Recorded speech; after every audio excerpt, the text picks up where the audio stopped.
ওখানে যখন এই পানির সাথে পানি মিক্স হয় ওর সাথে মাছ মারা যায়। আমরা এখন হালদা নদীতে আছি। এটা খন্দকিয়া খাল।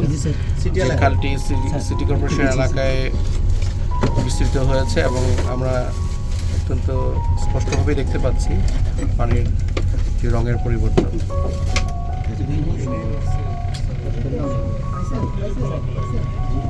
আমাদের 8টা স্পিড বোট থাকতো কাছাকাছি, 9 পুলিশ একটা কই।